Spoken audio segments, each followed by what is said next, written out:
Pilipinong marangal, nagsusumikap tumulong para sa mga taong minamahal. Diwa ng isang OFW.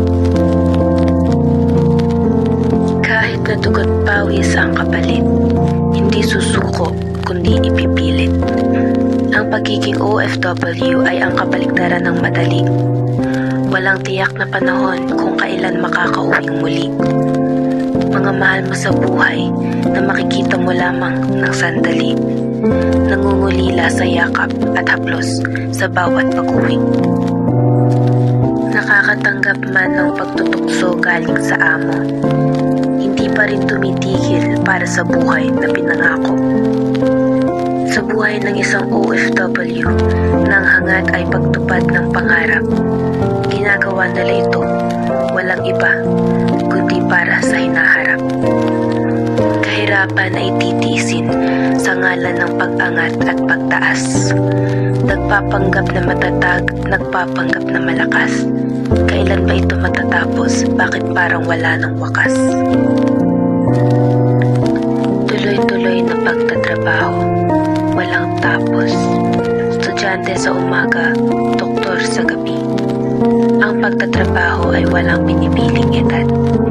Basta ikay may dedikasyon at determinasyon. Sa kabila ng pagtatagumpay at kayamanan, hindi mawawala ang mga pagsubok na nararanasan. Minsan ay sumusobra ang kahirapan, ngunit sa pamamagitan ng pagdadasal, ito naman ay kayang malagpasan.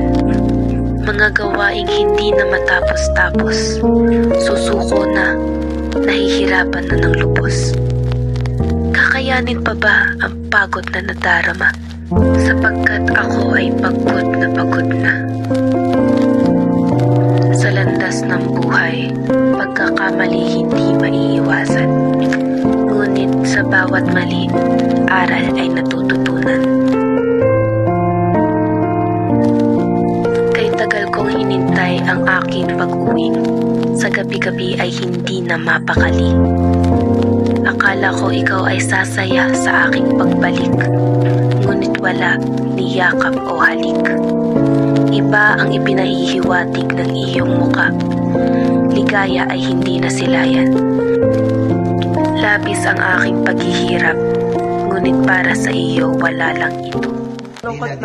Malungkot na. Pasok ka na siya, pasok ka na.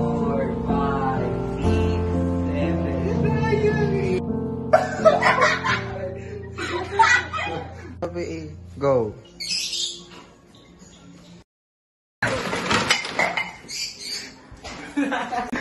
Oh.